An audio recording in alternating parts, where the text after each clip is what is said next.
میرے اعمال کی اصلاح کرم سے کر دے۔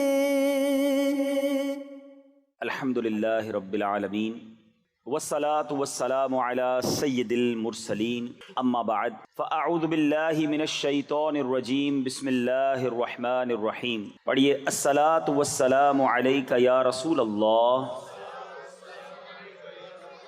وعلی آلک واصحابک یا حبیب اللہ۔ الصلاة والسلام علیک یا نبی اللہ وعلی آلک واصحابک یا نور اللہ۔ درود پاک پڑھنے کے بے شمار فضائل و برکات ہیں۔ کعبے کے بدر الدجا، طیبہ کے شمس الضحیٰ، دافع جملہ بلا، شافع یوم جزا، صلی اللہ تعالی علیہ وسلم کا فرمان عالی شان ہے۔ اس کا مفہوم ہے کہ جو کوئی شخص مجھ پر ایک بار درود پاک پڑھتا ہے، اللہ تعالیٰ اس پر اپنی 10 رحمتیں نازل فرماتا ہے۔ میرے آقا نے آگے فرمایا، جو کوئی مجھ پر 10 بار درود پاک پڑھے، رب کریم اس پر اپنی 100 رحمتیں نازل فرماتا ہے۔ فرمایا جو 100 بار درود پاک پڑھے، اللہ تعالیٰ اس پر اپنی 1000 رحمتیں نازل فرماتا ہے۔ اچھا، حدیث پاک یہاں تک تو گویا ایک ضرب ملٹیپلیکیشن ہے کہ ایک درود پر 10 رحمتیں، 10 پر 100 رحمتیں، اور 100 بار پڑھیں تو 1000 رحمتیں۔ اب بتائیے، ایک درود پر 10 رحمتیں۔ آپ ابھی صبح کا وقت ہے، کام کاج پر جائیں گے، اگر میرا یہ معمول ہو کہ روزانہ صبح ہو اور میں اپنے آقا پر درود پڑھنا شروع کر دوں، سارا دن مجھ پر رحمتیں برستی رہیں، تو کون سی پرابلم آنی ہے، کون سی مشکل آنی ہے، کاروبار میں کیسے تنگی آنی ہے۔ اگر زبان درود پاک سے تر ہوئی تو انشاءاللہ غیب کے خزانوں سے آپ کی مشکلیں حل ہونا شروع ہو جائیں گی۔ آئیے مل کر درود پاک پڑھ لیجئے، صلو علی الحبیب۔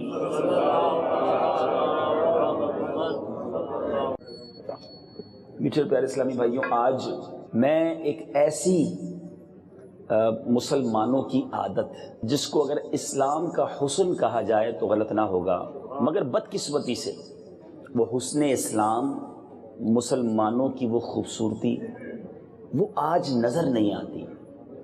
اور اگر وہ واپس آ جائے، اگر وہ واپس وہی ماحول آ جائے اور لوگ ان عادتوں کو پھر سے اپنا لیں، اور تو یقین جانیں جس کو کہتے ہیں نا جینے کا مزہ آ جائے، خوبصورتی ماحول میں پیدا ہو جائے، ہماری محبتوں میں اضافہ ہو جائے، وہ کیا ہے؟ وہ نبی پاک علیہ السلام کی سنت، وہ صحابہ کا طریقہ، وہ اولیاء کرام کا انداز، ایک بہت خوبصورت عادت ہے۔ وہ کیا ہے میں عرض کرتا ہوں۔ پہلے ایک واقعہ سنیے، وہ واقعہ مزید اس خوبصورتی کو ڈیفائن کر دے گا، اس بات کو اور سمجھا دے گا۔ اور یہ واقعہ احیاء العلوم میں امام محمد بن محمد غزالی علیہ رحمۃ اللہ الوالی نے نقل کیا۔ حضرت سیدنا عبداللہ ابن عمر رضی اللہ تعالیٰ عنہ یہ بیمار تھے، ان کو بھنی ہوئی مچھلی کھانے کی خواہش ہوئی۔ اچھا، اب آپ بھی جانتے ہیں جب انسان بیمار ہوتا ہے نا تو کچھ کھانے کو جی نہیں چاہتا، بعض اوقات پرٹیکولرلی، یعنی اس کو کہ خاص طور پر ایک چیز کی خواہش ہوتی ہے، چلو یار کھانا کھلانا تو او کھلا دو سانو، میں وہ کھا لوں گا ورنہ اور کچھ نہیں کھانا۔ اب ان کو بھنی ہوئی مچھلی کھانے کی خواہش ہوئی۔ ان کے جو غلام تھے سیدنا نافع رضی اللہ تعالیٰ عنہ، بڑی محبت تھی ان کو حضرت عبداللہ ابن عمر سے، مدینہ منورہ میں تلاش کرنے لگے، مچھلی ملی نہیں، بڑی مشکل کے ساتھ 1.5 درہم کی انہیں ایک مچھلی ملی، اس کو انہوں نے بھونا اور بھون کر حضرت کی بارگاہ میں رکھ دی کہ آپ نے تمنا کی تھی، میں بڑی مشکل سے ڈھونڈ کے لے آیا۔ ابھی کھانا شروع کرنے والے تھے کہ دروازے پر ایک سائل آ گیا، اللہ کے نام پہ مجھے کچھ دیجیے، بیمار ہیں، جس چیز کی خواہش ہے وہ بڑی مشکل سے ملی ہے۔ آپ نے سیدنا نافع سے کہا کہ جاؤ یہ مچھلی اس سائل کو دے دو، اس فقیر کو دے دو۔ اچھا، وہ کرتے کہ حضور میں نے بڑی مشکل سے یہ مچھلی تلاش کی ہے، سائل نے مچھلی تو نہیں مانگی نا، ہم کچھ اور دے دیتے اس کو۔ فرمایا نہیں، جا کے مچھلی دے دو۔ اچھا، دے تو دی، مگر محبت بڑی تھی حضرت عبداللہ ابن عمر سے، پتہ تھا بعد میں کچھ اور کھائیں گے نہیں، تمنا ہی ایک چیز کی تھی۔ وہ واپس اس فقیر کے پیچھے چلے گئے اور اس فقیر کو باہر جا کے روکا، کہا ایسا کرو یہ مچھلی دے دو، اس کی رقم مجھ سے لے لو۔ اچھا، اب سائل کو جو ہے انہوں نے رقم دے دی اور مچھلی پھر لے لی. تھوڑی دیر کے بعد وہی مچھلی پھر دسترخوان پر پیش کر دی. آپ حیران ہو یہ کہاں سے آ گئی؟ آپ نے کہا حضور میں سائل کے پیچھے, آپ نے دیکھا فرمایا تھا سائل کو دے دو, وہ میں نے دے دی, لیکن میں بعد میں جا کر دوسری ڈیل بنا کر آیا ہوں, میں نے پیسے دیے, وہ مچھلی خریدی ہے اس سے. اب آپ نے فرمایا جاؤ یہ مچھلی بھی دے دو واپس اسے اور قیمت واپس مت لینا. اب پزل ہو گئے کہ بات کیا ہے. اب سنیے جو حضرت عبداللہ ابن عمر نے جواب دیا, اور جو میرا آج کے بیان کا موضوع ہے. حضرت عبداللہ ابن عمر رضی اللہ تعالیٰ فرماتے ہیں میں نے اپنے آقا علیہ الصلوۃ والسلام سے سنا ہے جو شخص کسی چیز کی خواہش رکھتا ہو, اس کو چاہیے, ٹھیک ہے, جو شخص کسی چیز کی خواہش رکھتا ہو پھر اس خواہش کو روک کر اپنے اوپر کسی اور کو ترجیح دے تو اللہ عز و جل اسے بخش دیتا ہے. لک ایٹ دا وے, کتنا آسان ہے. ایک بار, ایسا نہیں کہ ساری زندگی یہ کام کریں گے تو بخشش ہونی ہے. اللہ کی رحمت بہت بڑی ہے. آپ کو چاہیے کوئی چیز, لیکن فرق ہے یہ, ہم بھی دیتے ہیں دوسرے کو چیز, مگر نارملی وہ دیتے ہیں جو مجھے نہیں چاہیے, بچ گئی ہے, پھینکنے والی ہے, اب کام کی نہیں ہے, اب دے دیا تو کیا کمال کیا. مجھے بھی چاہیے اور میرے بھائی کو بھی چاہیے. اپنی خواہش کو روکو, اور وہ چیز اللہ کی رضا کے لیے, دنیا کا فائدہ نہیں کہ اس کو یہ چیز دے دوں گا تو یہ مجھے جناب بعد میں نوکری دلا دے گا, قرضہ دے دے گا, مجھے کوئی اچھا سا تحفہ دے دے گا, یہ تو پھر غرض ہو گئی نا. اللہ کی رضا کے لیے, رب کی رضا کے لیے اپنے بھائی پر اپنی خواہش کو ترجیح دے دے, انسان پریورٹی دے دے. کیا خوبصورت حدیث ہے کہ اللہ عز و جل اسے بخش دیتا ہے. بیماری کے عالم میں انہوں نے ایثار کیا. اے میرے بیچ اسلامی بھائیوں, آج یہ ایثار جو ہے, سیکریفائس, یہ مسلمانوں میں بڑا کم نظر آ رہا ہے. آج ذہن یہ بن گیا ہے میرا بھلا ہونا چاہیے چاہے سامنے والے کا بیڑا غرق ہو جائے, کسی صورت میرا کام سیدھا ہونا چاہیے, مجھے دوسروں کی بات نہ کیا کرو. لوگ کہتے ہیں یار آپ دوسروں کی بات کیوں کرتے ہیں کہ دوسروں کا بھلا ہو جائے گا. آپ میری بات کریں, میرا کام سیدھا ہو جائے, باقی چاہے سامنے والے کا جو ہوتا ہے ہو جائے. یہ اسلام نہیں ہے, یہ مسلمانوں کا طریقہ نہیں.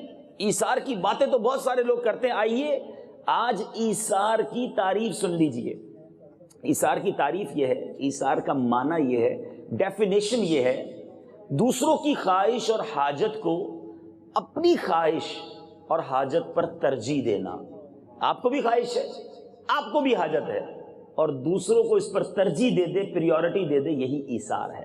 اور میرے میٹھے اسلامی بھائیوں, ایسے بہت سارے فضائل, بہت سارے واقعات کتابوں میں ملتے ہیں. اللہ تبارک و تعالیٰ قرآن مجید فرقان حمید میں کیا ارشاد فرماتا ہے؟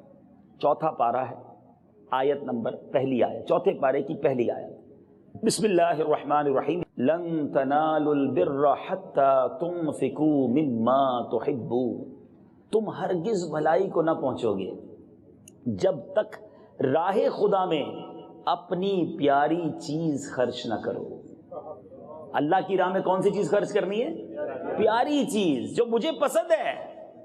وہ جب تک بھلائی کو نہیں پہنچو گے جب تک وہ خرچ نہ کرو. خزائن العرفان میں اس آیت مبارکہ کے تحت صدر الافاضل حضرت علامہ مولانا سید محمد نعیم الدین مراد آبادی علیہ رحمۃ اللہ الہادی لکھتے ہیں, حضرت سیدنا حسن بصری رحمۃ اللہ تعالی علیہ کا قول ہے, جو مال مسلمان کو محبوب یعنی پیارا ہو اسے رضائے الہی عز و جل کے لیے خرچ کرے, وہ اس آیت میں داخل ہے, خواہ ایک کھجور ہی کیوں نہ ہو.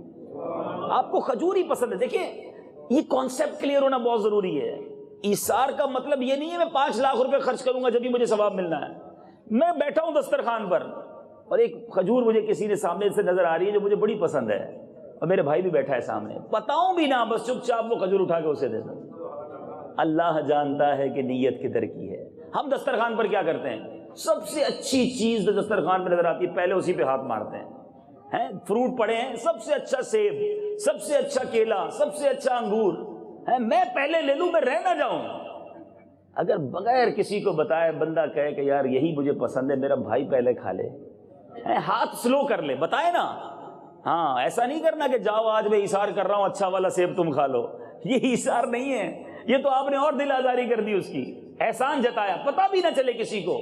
چپ چاپ اپنی جگہ پر بیٹھے بیٹھے آپ نے دیکھا کوئی اور بھائی آیا ہے, گرمی کے دن ہیں، پنکھا ایک ہی لگا ہے، یہ بھی چاہتا ہے پنکھے کے نیچے بیٹھ جاؤں، اپنی جگہ سے تھوڑا سائڈ پہ ہو گیا، بھائی جان آپ آ کر بیٹھ جائیے۔ اللہ جانتا ہے کہ نیت کدھر کی ہے۔ یہ اپنے بھائی پر وہ اثار ہے جس کی مجھے بھی ضرورت ہے، میں نے بغیر بتائے اپنے بھائی پر اثار کر دیا، کیا معلوم یہی اثار کرنا میری مغفرت کا ذریعہ بن جائے۔ اب سنیے، یہ آیت آپ نے بھی سنی، میں نے بھی سنی، مگر ہمارے صحابہ نے کیسے سنی، انہوں نے، ہمارے اسلاف نے کیسے سنی، ہمارے بزرگوں نے کیسے سنی، اور اس پر امپلیمنٹ کیا، اس پر عمل کیا۔ امیر المومنین سیدنا عمر بن عبد العزیز رضی اللہ تعالیٰ عنہ کے بارے میں آتا ہے، آپ شکر کی بوریاں خریدتے، شوگر، چینی، شکر کی بوریاں خریدتے اور وہ تقسیم کیا کرتے۔ لوگوں نے کہا حضرت آپ پیسے بانٹ دیا کریں، آپ قیمت اس کی بانٹ دیں، آپ شکر کیوں بانٹتے ہیں؟ فرمایا مجھے شکر بہت پسند ہے، میں چاہتا ہوں جو مجھے پسند ہے وہ اللہ کی راہ میں تقسیم کرتا رہوں۔ یہ ہے وہ میں ذہن ہمارے اسلاف نے۔ پھر جب سے یہ آیت کریمہ کو پیارے آقا علیہ الصلوۃ والسلام نے صحابہ کرام کے سامنے تلاوت کیا، ان کا معمول بن گیا۔ یہ اپنی کوشش کیا کرتے کہ سب سے بہترین چیز، بڑا شاندار واقعہ سیدنا ابو ذر غفاری رضی اللہ تعالیٰ عنہ کا، آپ بہت عظیم صحابی، آپ کے بارے میں یہ آتا ہے کہ آپ مدینہ منورہ کے قریب ایک بستی میں رہا کرتے تھے، گزر بسر کے لیے آپ کے پاس چند اونٹ تھے اور ایک کمزور سا چرواہا تھا۔ ایک بار خاندان بنو سلیم کے ایک صاحب آپ کی خدمت میں حاضر ہوئے اور عرض کی کہ حضور مجھے بھی آپ کے ساتھ رہنا ہے، آپ کی برکتیں لوٹنی ہیں، میں آپ کی خدمت کرتا رہوں گا، اپنے ساتھ رکھ لیں۔ سنیے آپ نے شرط کیا لگائی، آپ نے فرمایا کہ میرے ساتھ رہنے کی ایک شرط ہے۔ دعوت اسلامی والے مدنی فیس لگاتے ہیں نا، سنو مدنی فیس حضرت ابو ذر غفاری نے کیا لگائی تھی کہ ایک مدنی فیس ہے کہ جب بھی وین ایور میں تمہیں اپنے مال میں سے اللہ کی راہ میں خرچ کرنے کی بات کروں گا نا، تو تم نے میرے مال میں سے سب سے بہترین چیز راہ خدا میں خرچ کرنی ہے۔ اپنے غلام کو یہ تاکید کر رہے ہیں۔ ہم کیا کہتے ہیں کہ نوکری کرنی ہے میرے پاس، پہلی شرط یہ گھٹیا مال پہلے بیچنا ہے، ڈیفیکٹو مال کو اچھا کر کے بیچ سکو گے تو نوکری ملنی ہے، اچھا مال نہیں، ناقص مال ڈبل ریٹ میں بیچ سکو گے۔ ہماری مطلب اپروچ کچھ اور ہے، ان کا ذہن کتنا پیارا تھا۔ بہرحال اس شخص نے کہا ٹھیک ہے حضور منظور ہے مجھے، آپ کی صحبت میں رہنے لگا۔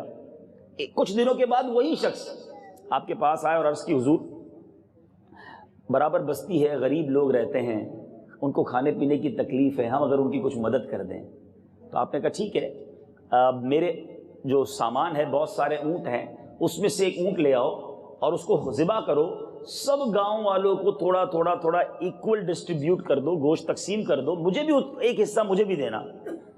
اب وہ غلام اونٹ تلاش کرنے گیا آپ کے ریوڑ میں، پہلے تو سب سے اچھا والا اونٹ نکالا اس نے، پھر سوچنے لگا یار اس پر حضرت سواری بھی کرتے ہیں، بڑا فرما بردار بھی ہے، بانٹنا تو گوشت ہی ہے نا، تو ایسا فرما بردار اونٹ کاٹنے کی کیا ضرورت ہے، دوسرے نمبر والا کاٹ دیتے ہیں۔ وہ دوسرا اونٹ اٹھا کر لے آئے۔ حضرت ابو ذر غفاری رضی اللہ تعالیٰ نے جب دیکھا نا، دیکھے کیا کہتے ہیں، فرمایا تم نے میرے ساتھ خیانت کی ہے، میرا وعدہ بھول گئے۔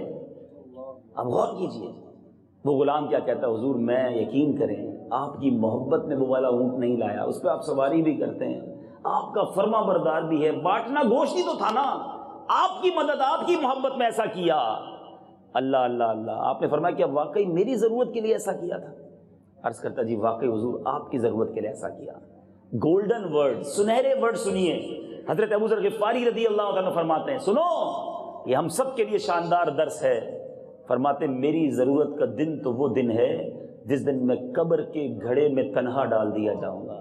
اصل تو وہ دن ہے، باقی رہا مال تو اس کے 3 حصے دار ہیں۔ نمبر 1 تقدیر، جو مال لے جانے میں کسی کا لحاظ نہیں کرتی۔ آپ نے بھی دیکھا ہوگا اچھا خاصا کاروباری آدمی ہوتا ہے، ویل سیٹ ہوتا ہے، بنگلے گاڑیاں، اچانک سب چلا جاتا ہے، بڑا تقدیر تو جب چاہے مال لے جاتی ہے۔ دوسرا اس کا حقدار، فرمایا وارث، جو تیرے مرنے کے بعد منتظر رہتے ہیں کہ کب تو مرے گا تیرے مال پہ قبضہ کر لیں گے۔ تیسرا حقدار وہ تو خود ہے۔ ارے جب تقدیر اور وارث مال لے جانے کی کوئی اس میں وہ نہیں کرتے، انتظار نہیں کرتے، لے جاتے ہیں، تو پھر تو اپنا حصہ لینے میں کیوں کنجوسی کرتا ہے؟ جو مال اللہ نے دیا اس کا مطلب یہ ہے بڑی عجیب بات ہے، ذرا سوچیں نا، آپ کا جو مال ہے وہ آپ کا ہے، مگر ہم یا تو وارثوں کے لیے جمع کر رہے ہیں یا تقدیر کا انتظار کر رہے ہیں کہ کب لے جائے. تو کیوں نہ ابھی ہاتھ اچھا ہے تو اللہ کی راہ میں خرچ کر کے جنت کے اکاؤنٹ میں جمع کروا دیا جائے، یعنی میرا مال آگے بھی مجھے کام آ جائے. کل ایک صاحب بڑا عجیب سا واقعہ سنا رہے تھے. اب واقعہ سچ ہے یا جھوٹ ہے، حکایت ایسی ہے جو چوٹ کرنے والی ہے. کہتے ایک بادشاہ نے اعلان کیا کہ پورے شہر میں سب سے بڑا جو بے وقوف ہوگا اس کو انعام دوں گا. مقابلہ کروایا گیا، بے وقوفی کا مقابلہ کروایا گیا، اور ایک سب سے زیادہ بڑا بے وقوف چوز کر لیا گیا کہ یہ جناب اس شہر کا سب سے بڑا بے وقوف. بادشاہ نے اس کے گلے میں اپنا ایک ہار ڈال دیا انعام کے طور پہ. کچھ عرصے بعد بادشاہ خود بیمار ہو گیا، تو وہ بے وقوف جو تھا، بے وقوفوں کا سردار کہیں گے اس کو، وہ بادشاہ سے ملنے آیا اور بادشاہ کو کہا کہ حضور طبیعت کیسی ہے؟ کہا بس اب تو آخری دن لگ رہے ہیں اور اس دنیا سے جانا ہے. بے وقوف تھا، اس کو یہ تو پتہ نہیں تھا کہ دوسرا جہان کون سا ہے. کہا اچھا دنیا سے جا رہے ہیں، اس جگہ سے جا رہے ہیں؟ کہاں جا رہا ہوں.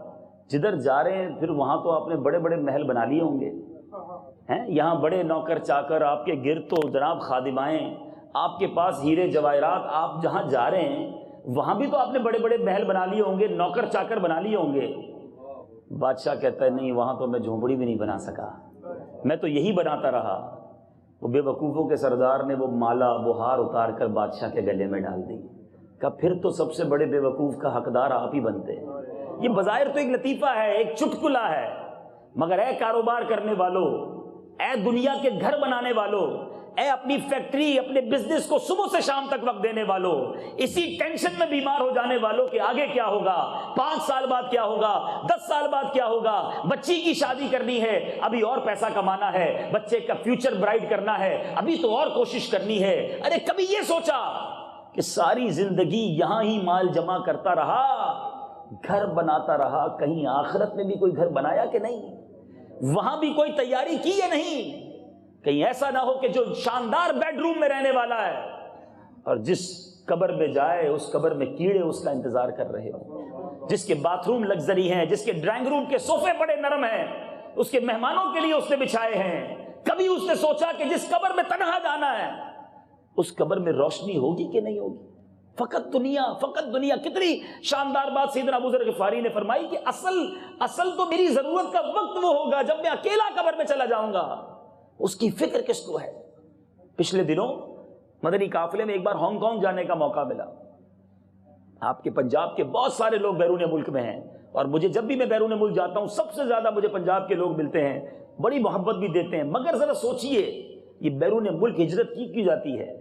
بیوی بچوں کو انسان چھوڑتا ہے، ماں باپ کو چھوڑتا ہے، وطن کو چھوڑتا ہے، کلچر کو چھوڑتا ہے. یہاں اچھا خاصا گھر میں رہنے والا وہاں کرائے کے گھر میں بیچارہ برتن بھی خود صاف کر رہا ہے، تکلیفیں بھی خود اٹھا رہا ہے. وجہ کیا ہے؟ کہ کچھ دنیا اچھی کر لوں. ہے یہی ہے نا وجہ. 10 سال، 15 سال، 20 سال پاکستان سے باہر رہتے ہیں. ہانگ کانگ میں ایک اسلامی بھائی کے بارے میں پتا چلا، لوگوں نے بتایا 30 سال تک ہانگ کانگ میں ایک شخص نوکری کرتا رہا اور 30 ایئرز تک پاکستان پیسے بھیجتا رہا. یہاں گھر والوں نے ایک شاندار کوٹھی بنائی، 30 سال وہاں رہا، وہاں چوکیداری کرتا تھا. یہاں کوٹھی بن گئی، رہنے نہیں آیا، یہاں چوکیدار رکھا ہوا تھا. اس کی کوٹھی پر چوکیدار، وہ کسی کا چوکیدار، بس اور بنا لوں اور بنا لوں. 30 سال ہو گئے، زندگی کی آدھی سے زیادہ زندگی گزر گئی نا، ایوریج لائف کی بھی. گھر والوں نے کہا کہ اب تو واپس آ جاؤ، بہت ہو گیا. Then he decided، اس نے کہا ٹھیک ہے، ختم، بس اب میں واپس آتا ہوں، بہت کما لیا، اب مزے کے ساتھ آخری زندگی سکون سے گزاریں گے. اب اپنے دوستوں کو پارٹی دی، انگریزی میں کہتے ہیں فیئر ویل پارٹی، الوداعی پارٹی. ہانگ کانگ کے اندر سارا گھر کا سامان بک کرا دیا فلائٹ کے ذریعے، جو جو ضروری سامان ہے وہ پاکستان لے جاؤں گا. ٹکٹ بھی بک ہو گئی. رات فیئر ویل پارٹی جاری تھی. اس پارٹی کے دوران اس شخص کو ہارٹ اٹیک ہوا. دوران پارٹی اس کا انتقال ہوا. 2 دن بعد جس فلائٹ میں سامان پاکستان آنا تھا، سوچ یہ تھی کہ اب اس کوٹھی میں جو بڑے ارمانوں سے بنائی ہے، اب زندگی کے آرام سے دن گزاریں گے. ایک دن، ایک رات اس کوٹھی میں نہ جا سکا. جہاز سے اتر کر سیدھا اسے قبر میں اتار دیا گیا. یہ ہے دنیا، یہ ہے اس زندگی کی حقیقت. آج صبح و شام آپ کو بھی خبر ملتی ہے فلاں کا انتقال ہو گیا، فلاں چلا گیا، ارے اس کا جنازہ ہے، ہاں کل تو ہمارے ساتھ تھا، آج چلا گیا۔ جنازے پڑھتے ہو مگر یہ نہیں سوچتے کہ میرا جنازہ بھی ہونا ہے، مجھے بھی قبر میں جانا ہے، اس کی کیا تیاری ہے؟ بہرحال ہمارے اسلاف نے، اب سنیں حضرت ابو ذر غفاری کی اس بات کو، سب سے بہترین اونٹ اللہ کی راہ میں خرچ کیا۔ ہم کیا خرچ کرتے ہیں؟ ہمارا ذہن کیا ہے؟ اے میرے میٹھے پیارے اسلامی بھائیو، یہ سوچ بہت ضروری ہے کہ کہیں ایسا تو نہیں کہ ہم اللہ کی راہ میں خرچ کرتے بھی ہیں تو جو بچ جائے ہم وہ خرچ کرتے ہیں۔ اللہ کے نیک بندوں نے کیسے کیسے معاملات کیے۔ خزائن العرفان شریف تفسیر قرآن ہے، اس میں ایک واقعہ لکھا۔ ایک بار نبی پاک علیہ الصلوۃ والسلام کی بارگاہ میں ایک بھوکا شخص آیا۔ پیارے آقا علیہ الصلوۃ والسلام نے تمام امہات المومنین سے دریافت کیا گھر میں کھانے کو کچھ ہے؟ گھر میں کھانے کو کچھ نہیں تھا۔ سوچو، کونین کے والی ہیں، رب کے محبوب ہیں، نبیوں کے سردار ہیں، ایک مہمان کو کھلانے کے لیے کسی امہات المومنین کے گھر میں کچھ نہیں تھا، پھر بھی صبر ہے۔ ہمارے فریج بھرے ہیں، ہماری کبڈیں بھری ہیں، ہمارے جیب بھرے ہیں، ہمارے اکاؤنٹ میں پیسے ہیں، مگر پھر بھی تھوڑی تنگی ہو جائے تو منہ پڑ جاتا ہے، شکوہ شکایت، بہت تنگی ہے، بڑا پریشان ہوں، کاروبار نہیں چل رہا، حضرت پہ وظیفہ بتا دیں۔ ارے کبھی رب کا شکر بھی ادا کیا کہ یا اللہ تو نے مجھے کروڑوں سے اچھا بنایا، آج بھوکے پیٹ سلایا نہیں۔ اس دنیا میں لاکھوں کروڑوں ایسے لوگ ہیں جو رات ہم پیٹ بھر کر سوئے تھے وہ بھوکے سوئے تھے، آپ اور میں اپنے بستر پر رات گزار کر آئے ہیں۔ اس دنیا میں لاکھوں ایسے لوگ ہیں جنہوں نے کھلے آسمان تلے یہ رات گزاری ہوگی، ہم میں سے کئیوں نے ناشتہ کر لیا ہوگا، ابھی بھی لاکھوں لوگ آپ کے وطن میں ایسے ہوں گے جنہوں نے ناشتہ نہیں کیا ہوگا، پھر بھی شکر نہیں ہے۔ کبھی تو اللہ کی بارگاہ میں شکر ادا کیا ہوتا کہ مولا تیری مہربانی، تو نے مجھے کروڑوں سے اچھا بنایا۔ شکوہ شکوہ شکوہ ایسا نہ کرو۔ اللہ تعالیٰ شکر گزار بندوں کو پسند کرتا ہے اور ناشکری کرنے والوں سے نعمتیں بھی چھین لیتا ہے۔ بہرحال اب کیا ہوا، نبی پاک علیہ الصلوۃ والسلام نے اناؤنس کیا، اعلان کیا، ہے کوئی جو اس مہمان کو لے جائے اور اللہ تعالیٰ اس پر رحمت فرمائے۔ سبحان اللہ، صحابہ کرام تو نیکیوں کے حریص تھے۔ حضرت ابو طلحہ انصاری رضی اللہ عنہ کھڑے ہو گئے کہ یا رسول اللہ میں لے جاتا ہوں۔ اچھا پہلے کے دور میں موبائل فون تو تھا نہیں کہ گھر فون کر کے پوچھ لیتے کھانا ہے بھی کہ نہیں، مہمان لا رہا ہوں۔ پیارے آقا نے دعا دی، کھڑے ہو گئے، لے لیا مہمان، گھر آئے، اپنی زوجہ محترمہ سے پوچھا کھانے کو کچھ ہے؟ کہ کھانا تو اتنا ہے کہ صرف بچے کھا سکیں گے، تھوڑا سا ہی کھانا ہے۔ سنو ایثار کسے کہتے ہیں؟ اپنی زوجہ سے کہتے ہیں ایسا کرو بچوں کو تو بھوکا سلا دو، بیلا پسلا کے، اور دیکھو دسترخوان لگانا نا تو دسترخوان پہ کھانا لگا دینا اور چراغ کسی بہانے سے گل کر دینا، بند کر دینا، اندھیرا ہو جائے، ہم ایسے ہی منہ چلاتے رہیں گے، پیارے آقا کا مہمان پیٹ بھر کے کھانا کھا لے گا۔ اگر ہم نے بھی کھایا تو اس کو تو ملنا ہی کچھ نہیں ہے، تھوڑا ہی ہو جائے گا، اور ہم نہیں کھائیں گے تو وہ بھی شرمندہ ہو جانا ہے کہ میزبان کیوں نہیں کھا رہے۔ کہ دیکھو چراغ گل کر دینا، ان کو خود ہی خود کھانے دینا، مہمان بس پیٹ بھر لے۔ بچوں کو بھوکا سلایا گیا، دسترخوان لگایا گیا، کھانا بھی لگایا گیا، مہمان کو بھی بلایا گیا، اور پلان کے مطابق چراغ کو گل کر دیا گیا۔ وہ مہمان پیٹ بھر کر کھانا کھا کر فارغ ہو گیا، سارے گھر والے بھوکے سو گئے، کسی کو بتایا نہیں۔ سننا یہ بات بھی بڑی ضروری ہے، ایک تو ہم نیکی کرتے نہیں، نیکی کریں تو صبر ہوتا نہیں کہ کسی طرح دوسرے کو بتاؤں کہ میں نے کتنی بڑی نیکی کی ہے، میں نے اتنے مہمانوں کو کھانا کھلایا، میں نے اتنے غریبوں کو مدد کی۔ سنو، حضرت ابو طلحہ انصاری کے بچے بھی بھوکے سوئے، آپ کی زوجہ بھی بھوکی سوئی، آپ بھی بھوکے سوئے، بتایا کسی کو نہیں، مگر جو اللہ کے لیے نیکی کرتا ہے اللہ دیکھو اسے کیسا چرچا عطا فرماتا ہے۔ اللہ کے لیے عاجزی کرتا ہے، اللہ کیسی بلندی عطا کرتا ہے۔ حضرت ابو طلحہ انصاری رضی اللہ تعالیٰ عنہ نبی پاک کے دربار میں صبح حاضر ہوئے، آپ نے کچھ نہیں بتایا، مگر غیب کی خبر دیتے ہوئے میرے آقا نے کیا ارشاد فرمایا؟ فرماتے ہیں رات فلاں فلاں کے گھر بڑا عجیب معاملہ پیش آیا ہے۔ آقا نے حضرت ابو طلحہ انصاری کو دیکھا نا، فرماتے رات فلاں فلاں کے گھر بڑا عجیب معاملہ پیش آیا ہے، اللہ ان لوگوں سے بہت راضی ہے، میں نے اور آپ نے بڑی دعوتیں کی ہوں گی، ہم سب کی زندگیاں قربان حضرت ابو طلحہ انصاری رضی اللہ تعالیٰ کی اس ایک رات کی نیکی پر اللہ تعالیٰ نے قرآن مجید کی یہ آیت نازل فرما دی، صبح قیامت تک قرآن تلاوت ہوتا رہے گا اور حضرت ابو طلحہ انصاری رضی اللہ تعالیٰ عنہ کی وہ دعوت کی یاد تازہ ہوتی رہے گی۔ چنانچہ قرآن مجید میں سورہ حشر میں رب عز و جل ارشاد فرماتا ہے وَيُؤْثِرُونَ عَلَىٰ أَنفُسِهِمْ وَلَوْ كَانَ بِهِمْ خَصَاصَةٌ وَمَن يُوقَ شُحَّ نَفْسِهِ فَأُولَٰئِكَ هُمُ الْمُفْلِحُونَ، اور اپنی جانوں پر ان کو ترجیح دیتے ہیں اگرچہ انہیں شدید محتاجی ہو، اور جو اپنے نفس کے لالچ سے بچایا گیا تو وہی کامیاب ہے۔ یہ ہے وہ بات، اپنی جانوں پر دوسروں کو ترجیح دینا۔ ایک بار خاتون جنت، دیکھو میرے آقا کا گھرانہ، پنجتن پاک کے غلامی کا دعویٰ کرنے والوں آؤ میں بتاتا ہوں پنجتن پاک کیسے تھے، نبی پاک کا گھرانہ کیسا تھا۔ ایک بار حضرت امام حسن کہتے ہیں ہم ایک روز فاقے کے بعد ہمارے گھر کھانے کی ترکیب بنی۔ گھرانہ کون سا ہے؟ خاندان نبوت ہے، میں پنجتن کا غلام ہوں، ہے پنجتن پاک کے غلاموں سنو، کہتے ہیں ایک پورا دن فاقہ گزرا پھر کھانا گھر آیا، ہمیں ایک ٹائم کھانا لیٹ ملے تو گھر والوں کی خیر نہیں ہوتی ہے، موڈ آف ہو جاتا ہے، پورا دن بھوکا ہے، کہتے ہیں اب کھانا آیا، مولا علی نے کھانا کھا لیا تھا، امام حسین رضی اللہ تعالیٰ عنہ بھی کھانے سے فارغ ہو گئے تھے، کہتے ہیں میں اور میری والدہ باقی تھے، اب بھی دسترخوان پر بیٹھے روٹی کے لیے ہاتھ بڑھایا، اتنے میں دروازے پر دستک ہوئی، ایک سائل آ گیا، کہتا ہے اے بنت رسول میں 2 وقت کا بھوکا ہوں، مجھے کھانا دے دیجئے۔ بی بی فاطمہ کہتی اے حسن جا کر یہ کھانا انہیں دے دو۔ کہا امی جان آپ نے بھی ایک وقت کا کھانا نہیں کھایا، آپ بھی فاقے سے ہیں، آپ کھانا کھا لیجئے۔ دیکھو خاتون جنت میرے آقا کی شہزادی کیا فرماتی ہیں، فرماتی ہیں مجھے تو ایک وقت کا فاقہ ہے، اس اللہ کے بندے نے 2 وقت سے کھانا نہیں کھایا، جاؤ اسے کھانا دے دو۔ یہ تھا گھرانہ، یہ ہے ایثار۔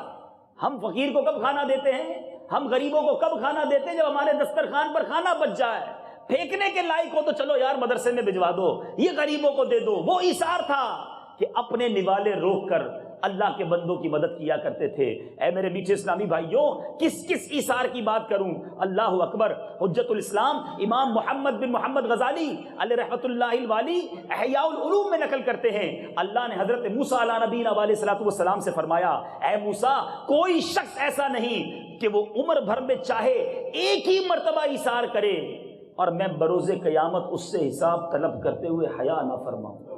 ایک بار once in life کوئی ایثار کرے، رب کہتا ہے مجھے شرم آئے گی اس سے حساب لینے میں، اور اس کا مقام جنت ہے، وہ جہاں بھی چاہے رہے۔ یہ ایک بار زندگی میں ایثار کی فضیلت ہے، مگر کیا ہم ایثار کرتے ہیں؟ پہلے کے لوگ کیسے تھے؟ کسی صحابی کو ایک دوسرے صحابی نے ہدیے کے طور پر بکری کی سری بھیجی، ٹھیک ہے، ان صحابی نے سوچا کہ مجھے تحفہ تو آ گیا ہے لیکن برابر میں جو میرے پڑوسی صحابی ہیں نا ان کو مجھ سے زیادہ ضرورت ہے، وہ سری اٹھا کر ادھر بھیج دی۔ ان صحابی نے سوچا کہ مجھے آ تو گیا تحفہ، ضرورت بھی ہے، مگر میرا جو نیبر ہے، میرے جو صحابی ساتھ رہتے ہیں نا وہ زیادہ ضرورت، انہیں ادھر بھیج دی۔ آپ یقین کریں 7 گھروں میں گھوم کر وہ سری پہلے صحابی کے پاس پھر واپس آ گئے۔ دوسرے کا بھلا ہو جائے، سب کا بھلا، سب کی خیر، سب کے بھلے میں اپنی خیر، یہ ذہن ہونا چاہیے۔ آج ہمارا دل چاہتا ہے کہ اس کا بھی میرے پاس آ جائے، اس کو مل کیسے گیا، اس کا کاروبار بڑھ کیسے گیا، اس نے اتنی اچھی گاڑی لے کیسے لی، اس کا کاروبار کیسے ترقی کر گیا، اس کا بھی مجھے مل جائے۔ یہ اسلام نہیں، یہ شریعت نہیں۔ کیوں دوسرے کی ترقی میں آپ خوش نہیں ہوتے؟ کیوں کسی کو ترقی ملتی ہے تو ہمیں جلن شروع ہو جاتی ہے؟ کیوں کوئی کامیاب ہوتا ہے تو مجھے برا لگتا ہے؟ ارے میں مسلمان ہوں، میرا بھائی ترقی پا رہا ہے، تیرے بھائی کو خوشیاں مل رہی ہیں، یا اللہ اس کی خوشیوں میں اور برکت عطا فرما، میرے مالک اس کو بھی دے، مجھے بھی عطا فرما دے، اس میں حرج نہیں ہے۔ اگر آپ کی یہ تمنا ہے کہ کسی کو ملتا ہو ملتا رہے، آپ کو بھی ملے، اس اوکے۔ اگر پرابلم یہ ہے، حسد یہ ہے کہ یہ تباہ ہو جائے، اس کا چھن کر مجھے مل جائے، یہ انداز درست نہیں ہے۔ پہلے کے لوگ کیسے ہوتے؟ حضرت قطب مدینہ مولانا ضیاء الدین مدنی رحمۃ اللہ تعالی علیہ ایک واقعہ لکھتے، فرماتے تھے کہ پہلے مدینہ شریف کے تاجر کیسے ہوتے تھے۔ آج یہاں بھی تاجر بیٹھے، سنو تجارت سیکھنی ہے تو اللہ والوں سے سیکھو۔ کہتے ہیں مدینہ شریف میں ایک تاجر کے پاس، کپڑے کا تاجر تھا، ایک شخص گیا آرڈر دیا کہ مجھے یہ کپڑا دے دیجیے۔ اس تاجر نے کہا دیکھیں جو آپ کپڑا مانگ رہے ہیں نا وہ سارا ہے میرے پاس، میری دکان پہ موجود ہے اور میں دے بھی سکتا ہوں آپ کو، لیکن بات یہ ہے کہ صبح سے میری اچھی بکری ہو گئی ہے، سیل اچھی ہو چکی ہے، سامنے میرے بھائی کی دکان ہے، میں دیکھ رہا ہوں صبح سے فارغ بیٹھا ہے، آپ ایسا کریں یہ کپڑا جا کر اس سے خرید لیں تاکہ میرے بھائی کا بھی کچھ کاروبار ہو جائے۔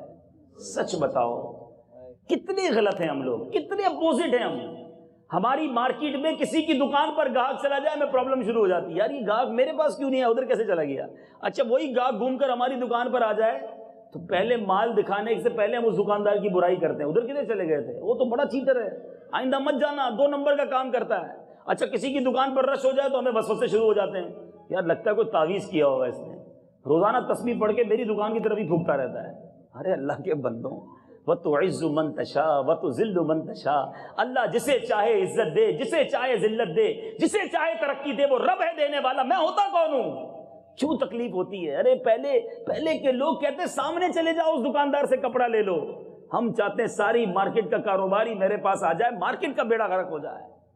یہ سوچ کر آپ ترقی نہیں کر سکیں گے، یاد رکھیے گا، جو دوسروں کے لیے برا سوچتا ہے اس کا خود برا ہو جاتا ہے، سب کا جو اچھا سوچتا ہے اللہ اس کا بھی اچھا کر دیتا ہے۔ تو ایثار کا جذبہ بیدار کیجئے۔ اب میں اپنے بیان کو اختتام کی طرف لاتے ہوئے آپ کو اور اپنے آپ کو بھی سمجھانے کی کوشش کرتا ہوں، کیا ہم ایثار کرتے ہیں؟ کیا ہم کسی کا بھلا چاہتے ہیں؟ اور اگر کوئی چیز کسی کو دیتے بھی ہیں تو کون سی والی دیتے ہیں؟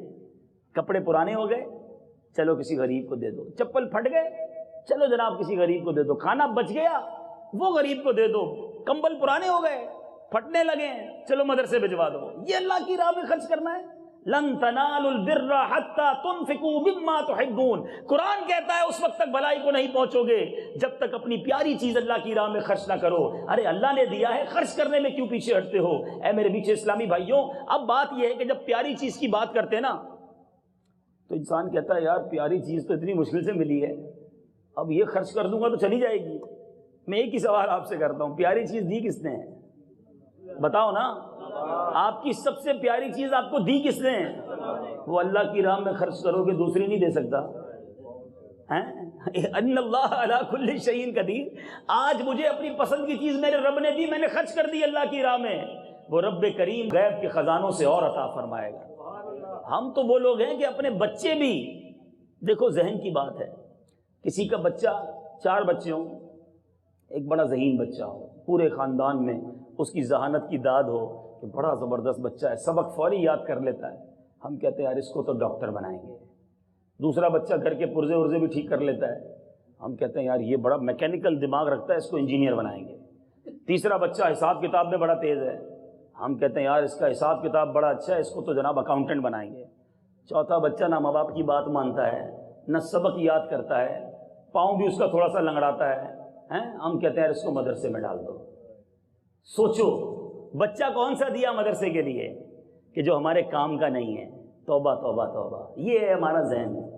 میں آپ کو کچھ مثالیں دیتا ہوں، خود چیک کر لو۔ ابھی آپ کو کوئی کہہ جناب مسجد میں پیسے دینے ہیں، وہ بعض اوقات جمعے میں جھولی پھیلائی جاتی ہے نا، ایک تو دل چاہتا نہیں ہے، چلو کبھی دل چاہ بھی گیا کہ چلو جناب 25 50 100 روپے دینے ہیں، تو جیب سے پرس نکالا، 4 نوٹیں پڑی ہیں آپ کے پاس 100 روپے کی، 3 بڑی کڑک والی ہیں اور ایک پرانی والی ہے۔